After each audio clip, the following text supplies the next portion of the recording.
Hello. Hello, Good Dr. Sri. evening. Hello, Kim. How are Nice you? to see you. Nice Yes. to see you. Yes. And so, how are things going in India?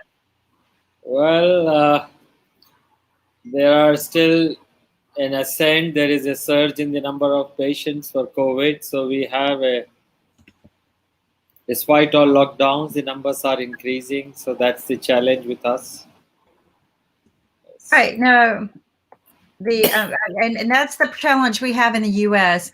Let's discuss that just a little bit. Let's talk about what are some of the things that you're finding with the patients that you have. Are you doing, is the country have a set policy for treatments and things like that? So I'll answer first the chances of the infections. So everyone in the world had initially learned from the Wuhan experience from China, and they all thought that the number of people, let's say there are 100 people who get infected, 80 would not require hospitalization, and 20 would require hospitalization, and of them, maybe 5 will go to the ICU and 2.3 would require a ventilator. However, what we have learned in the last few months in Delhi at least, that of the number of people who get infected, the number who require ICU is not 20% or so, it's much less, 5%, it is something close to about 1.6% instead of 5%. And the number who require to be on ventilator is still not 2.3%, but just close to about 0.3 to 0.4%. So the disease is probably less sick. These patients are less sick and disease is not as severe, and the number of mortalities are also much less compared to maybe China or maybe even the US. US has a very high number.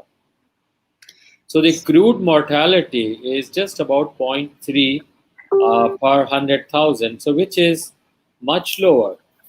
So why is it that people are less severely infected or less need of ventilation is a Yeah. huge positive thing, and there are probably 3 4 reasons for this. One reason can be that the cases are picked up early, people are wise enough. Everyone who is having even mild symptoms, sorry, or moderate or symptoms where oxygen requirements are between 94 or 96 are very well monitored. And they all are being given now an oxygen sensor. The people are quite aware of it. Secondly, the patients who are sicker, where oxygen has dropped to less than 90%, are being moved into hospitals very rapidly. In fact, anything which is less than 94% is also getting into the hospital. Although WHO says don't do it, but we are very clear it's not the number who are infected, it is the number whom we lose, it is the deaths which we are more concerned. So the whole country, especially Delhi where I live, the policies are oriented to decreasing the mortality as much as possible. The No. second cause why they are less probably could be because many of our people have been using masks very carefully, and the BCG vaccination changes your immunity. If you get a BCG in early childhood or young age, you have a trained immunity. So your immunity is trained to receive any insult. So that could also help. These are some of the thoughts that I have. Those are very good thoughts to consider, as well as could have, and I never thought about training our system, right? That a vaccine could have trained our system. So these are very, very good, what I call, let's talk about it, what's having success. You've brought up some really good, strong numbers, but I'm curious when you are looking at these as an overall, um, because in the beginning we heard, that it was affecting elderly only. Now we know it kind of affects others. Is there an age limit, or have you seen a significant difference in whether you're younger or older? Let me take you back 100 years. 100 Okay, years. 100 In years. 1918, when the Spanish flu had occurred, 1918. Imagine 100 years ago. Even at that time, the number who died, almost 90% of them were above the age of 65. Okay. Although most of the people who were infected were well distributed from young to the old.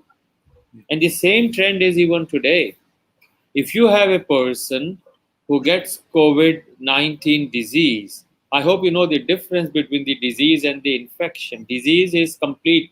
You have lungs, you have organs involved, while infection is SARS-CoV-2. So when somebody gets SARS-CoV-2 and gets the disease, of the people who get the disease between 20 to 40 years, mortality is just 0.2 to 0.4% anywhere in the world. Why India is having lower number of deaths? Because the average age in India is 28, 29 years, like Turkey. So we have a youngish population. That's another reason why the deaths are less. But when you go to somebody like above 80, 14% will die. Well, So that's a the same significant. number of infected people, but if an elderly is infected above 70 or 80, he has comorbidities of diabetes, blood pressure, heart disease, kidney disease, obesity, blah, blah, blah. And they die. So, that's something to consider too. And we've been talking about this for quite some time is, just having a healthier immunity system, period, right? Which can't hurt, right? Build our immunities, get healthier, eat healthier, be healthier. It's not probably going to prevent you from getting the disease or the virus, but it's certainly going to help with being able to struggle through it. And I am curious, the people who have had the virus, what has been the biggest complaint of symptoms? And have there been, are there after recovery symptoms? Well, I don't treat COVID patients. I just Oh, you have advise the government. But from what we advise and what we see, a large number today are without symptoms or very mild symptoms. They were just picked up because somebody else got infected. But when you look at those with no symptoms and get their x-rays or get their chest CTs, they have mild features of pneumonia. So the disease is there, the infection is there, but symptoms may not be. So absence of symptoms does not mean the absence of disease. Number Okay. two, that people generally are having, like one of our very senior professors whom we lost, very, very respected. He presented the diarrhea. So some people, not large number, are presenting with abnormal symptoms like abdominal discomfort or diarrhea. But to put it on the record, majority of people have mild breathing difficulty or moderate breathing difficulty. They have cough, they have running nose, or they have sore throat. But this is common everywhere. And you know why sore throat occurs in these patients? This virus, unlike the SARS, multiplies here. It's in the upper part, not in the lower respiratory system, and multiplies very fast and causes injury there. So that's why it spreads also very fast. So Because most people are like that. it can project from your throat and out. So yeah, no, that's Yes, interesting that it would collect in this vicinity. So your specialty though is the liver, which is something yes, that my mother died of a very rare liver disease, hepatic duct cancer, and that has always had an interest to me, the functions of the liver and how things happen. The liver is quite the interesting part of the body, isn't it? yes. That's where everything See, kind of filters. yes, it is your main heart. It's not this. This heart is only a pump. Right. It has nothing else to do. Liver is the main source of energy balance. It's your Exactly. actual heart. They Yeah. call it second heart. The So I'll tell second. you how Go ahead. COVID involves. Yes, Before sir. I go, let me tell you something which you will never forget. You know, about 2000 years before Christ, liver was the organ which was kept in the temple and was worshipped. There were no other gods and others. It was the liver, real liver, which was kept. Wow. And people used to worship it. And all your horoscopes were written on the liver. So there are pre-Babylonian times, and liver was called lifer, life. Life, live, live, live, or Life, I yes, like it. Life, I like it. I yeah. like it. And those who had were cowards were called having a lily liver. Lily liver, Yeah. yellow liver. I love it. A And lily people, liver. yes, and people didn't say that I give my heart to you. They would say I give my liver to you, or you give my liver to you. And if you love somebody, you say I give my liver to you. Anyway, Wow. even That's wonderful. Well, it makes sense because it does bring the balance to the body, right? Without it, yes, we have no yes, nutritional balance. We have no filter for any diseases that go through us. I mean, so in the liver, what exactly is happening today? If it's doing anything with the COVID, what happens? yes. So this virus has several cells of its choice. One cell of its choice is the pneumocyte, the lung epithelial cells.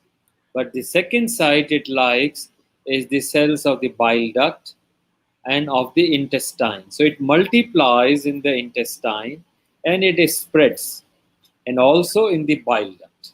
So this is to know that where are you housing the COVID, the SARS-CoV-2 infection. So somebody is passing the virus in the stool also. It can stay in the liver.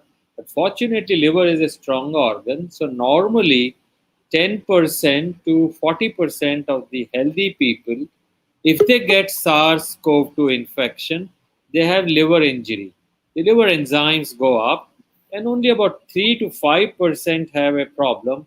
95% of those who get liver injury recover by themselves.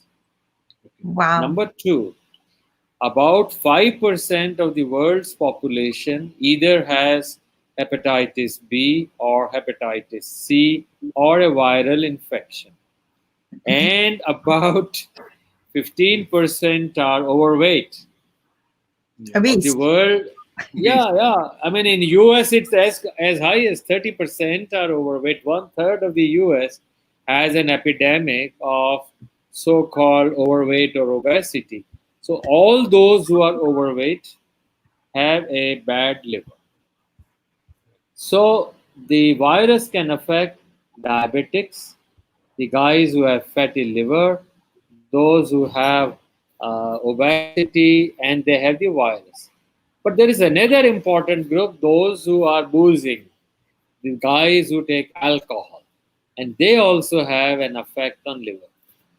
So we did a very large study which is under review called EPCOLIS study. EPCOLIS is Asian Pacific COVID induced liver injury spectrum. This is a big acronym for a big study, and this is a study where we picked up very large number of patients from 13 countries in Asia who had liver disease, and when they had COVID 19 disease, their liver injury escalated. So if somebody has an existing disease, the chances that he will get jaundice, the chances that he will get fluid in the abdomen are 1 in 5. 1 in 5. So somebody with pre-existing liver disease, which is not known otherwise, is known only when you have tested an obese or a diabetic person. By the way, diabetics have 3 times more liver affliction compared to a normal person. So a diabetic, 10 to 12% of the population is diabetic. One third is overweight or obese, All these are predisposed to liver injury. So when you ask me, how does this viral infection affect the liver? So I will say, look at those who are vulnerable. Yeah. We are only counting vulnerable or comorbids as those who have diabetes, hypertension, heart disease. But those diabetics have liver disease are worse. Those obese who have a fatty liver are worse. Those who are drinking alcohol are worse. So these also should be considered, and these patients must be given priority in admission, priority in monitoring, priority in their treatment regimens all over. So this is what we strongly feel that we have, and this is under recognized. So, how can we improve our livers? Is there, like you said, it's our heartbeat, but how can we improve it? Some of us may have damaged our livers through drinking over the years, or just, natural, maybe just naturally things happen because as we age, things age. How can we improve our livers? Liver doesn't age. First Liver thing. doesn't age. Woohoo! I'm loving that. No wonder Yeah. they worship the liver. Which Right? there are 2 or 3 things we do not eat. Your nails, you keep growing them even at an elderly age. You cut your nails, they come back. You cut Wow. your liver, it regenerates. You cut it to half, in 30 days, your whole liver comes back as a new liver. So liver regenerates fast. I don't Wow. know if you know the story of Prometheus. Well, I totally Prometheus, share this. Prometheus was the god who brought fire to mankind. He was the one who brought fire to mankind. Nobody knew fire. So when the other people saw that, oh, fire has been brought, now people can see, they can heat up things, they can cook. The other gods wanted to punish. So he was punished that he would have a vulture. The vulture would eat the liver in the day and then leave in the night. And in the night, liver will come back to its original size. So liver regenerates in night. So the basic message is don't eat at night. Oh, If there you you go. want to keep your liver healthy, then there should be very limited fat in your food, be natural. 2, be a Jew or a Muslim or a Jaini, Hindu, who do not eat after sunset.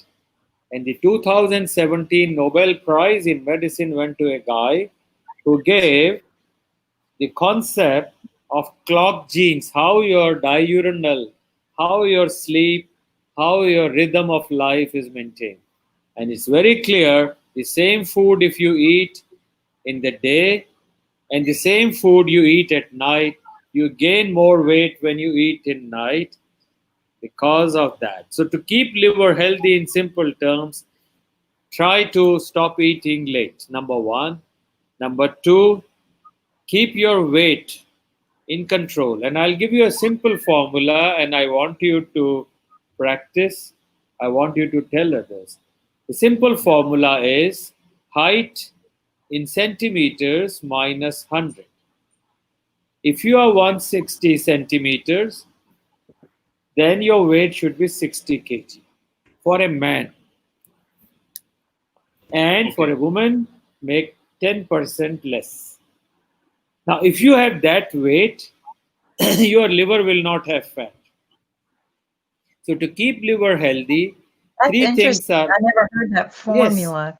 a formula I is just height minus link it. 100. We need to Somebody is put that formula up no, on the no, no banner. formula. 170 No, centimeters minus 100, your weight should be 70 kg. And for a female, make it 10% less. But there is a caveat. If your parents, mother, father, had diabetes, blood pressure, heart disease, you are a defective piece. You have to nice. reduce further 5% to make sure that you do not get those diseases. So, how to keep liver healthy? One is your weight.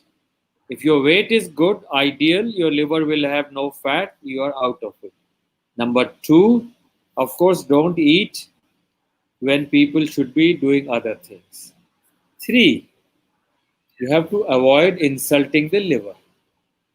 And the insults are, of course, alcohol is one, but there are many other insults, and some of them, are high fat foods and many things. Everyone knows, but they just can't avoid it. So these are three things: don't insult. And liver is an organ which can always get back to life and bring you back to life. It doesn't die, it doesn't age.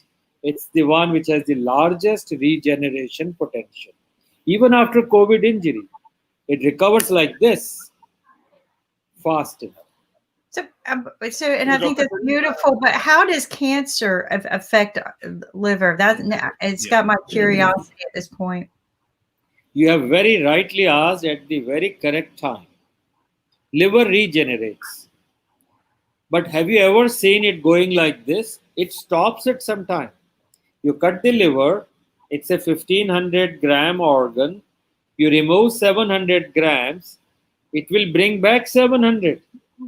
It will not become from 1500 to 2000. So somewhere it has to stop. If it doesn't stop, then it will keep growing. So what is the problem in a cancer, especially in liver? It doesn't stop and it keeps growing. And when it is like somebody stops drinking alcohol, the liver should start regenerating. But when it regenerates, whether it takes the path of cancer, excessive growth, or it takes the healthy path of just bringing back the normal liver. You get my point? So the pathways of regeneration, if misdirected, they become cancerous. If the pathways of regeneration are properly directed, liver gets back to health. Now, in which situation your pathways are deranged?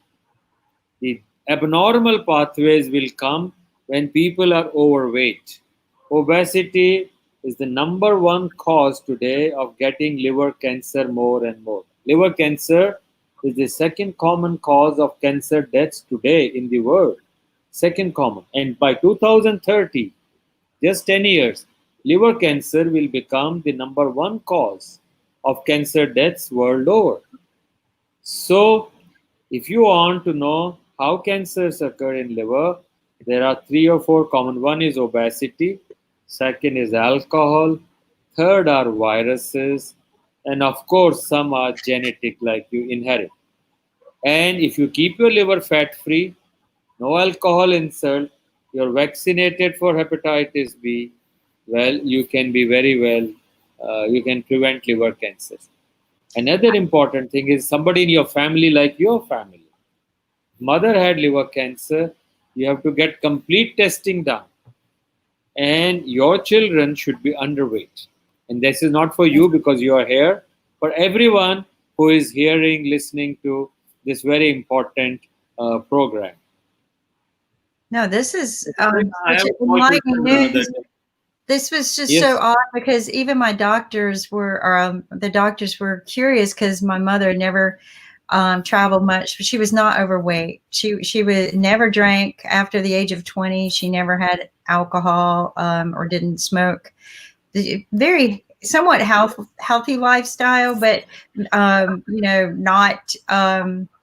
not wealthy, so she didn't probably eat as healthy as she should have all the time because the cheaper foods, the most cost-effective foods are not your healthiest. But she was never obese, so I thought that was odd, like what you're talking about. The doctor is very weird too. But I'm glad I had this conversation because it has always made me worry, and I do try to get tested, but I'll get tested more. But it was always very curious to me about why the cancer took over her liver. When, like you were saying, livers generally heal themselves. I had no idea they could heal themselves in bad. I didn't understand that. So that's is Well, there a way? if you don't know, then I can imagine how few people would be knowing it. You Right, are well, in this, so I wish you can spread this message far I and will. wide. And to answer that your mother was not overweight, the cancers occur more in lean people with fatty liver. Wow. Okay. Another day we will talk at length because this is very, very, very, very important, and very few people know why people, even those who are lean and thin and have no other reason, get liver cancer. So another day. No, that's beautiful. And I stole a question from Ankit. So Ankit, go ahead. Okay. Go ahead, So, Ankit. Dr. I have a couple of quick questions. So, first of all, a person who is suffering from serious COVID infection and they come out after a marathon 2 months of ventilator and things like that, and now he's negative. So, does he still think that he could, have some kind of problem in his liver in future, or is he COVID free now and there is no any problem in his lifetime? Yeah, that I can't say because second wave can always come. But if he has a pre-existing liver disease, he remains a high risk person all the time.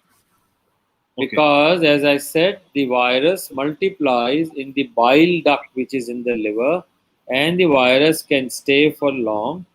But in a person who has a healthy liver and has recovered, I don't think there is any fear of liver disease.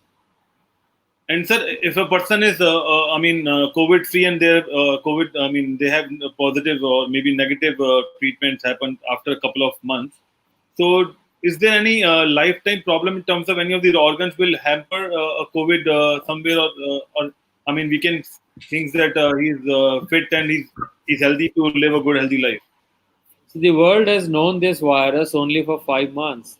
We don't Yes. have much knowledge, and I would be, rather guessing that it is good or bad. But as of now, the only organ where the damage can continue is kidney. Even the lungs have been shown to recover, but Okay. lung and kidney are two organs. Heart disease is known to recover, but we don't know whether the brain. Uh, so I think we'll know it after some time, not now. Okay. And sir, lastly, how we can protect or keep our liver healthy? Keep smiling, keep remaining healthy, and as I Okay. said, three simple tips. Don't insult it. That means keep your weight, Yeah. keep your liver fat free, avoid any vaccine or this thing alcohol, and get a vaccine for your liver. Okay. And then that's something I need to talk to you about even after the show, how to get a vaccine for the liver. So, no, it's just, and you've opened my eyes to something I've always questioned. And I've even asked my own doctors because I get very, very nervous about the liver when what happened with my mother. Because, like you said, it could be hereditary. I don't know. So, I always thought, but I'm going to follow your order. I'm going to stop eating after dark. That's very, very smart. So, and slow down on the liquor and things like that. But slow down on the fatty foods. I eat too much fatty foods. I need to slow down on that. Yes. Be natural as much as you can. Eat natural. I got my blueberries. That's very, very, very good. They have carotenoids. Blueberries are very good. Anything which is colored, anything colored is very good. My mom always Sir, said the more colorful the plate, the better. What? Sir, my problem is that I work late nights, and at that time I have to eat food. What should I do? How should I manage that? Yeah. Well, you may look young right now, but if you want, remember, there is no other way. Okay. Because what you eat, and that's another discussion, is not eaten by you. It's eaten by the bacteria which live in your intestine. It's a 1.5 kilogram organ. And once they are in action, they are the ones which send signals everywhere. So please, please, for God's sake, change your lifestyle now. Okay. Okay. And I think that's probably the best. I don't know that it's ever too late to change your lifestyle. I do know that these foods taste better. And Yes. I learned from Dr. Sugu to chew more, right? And I taste it more now. So if you chew your food more, you eat slower, you're probably healthier for your body, and you taste it. you enjoy it. Colorful foods, like you said, my mom always said, the more colorful the plate, the healthier. So, yeah. But that was a wonderful session with Dr. Sarin, Thank and you. we had a very informative and eye-opener discussions and facts which were not aware about our viewers and ourselves as well. And right now, sir, Dr. Sarin, I mean, people from across the world are watching us live, and they have so many questions lining up. But I think you have to leave, so maybe we can take the questions next time. Yeah, And next time. it was lovely to have you, and would love Thank to have host you again and Thank again as and when we Thank can. you.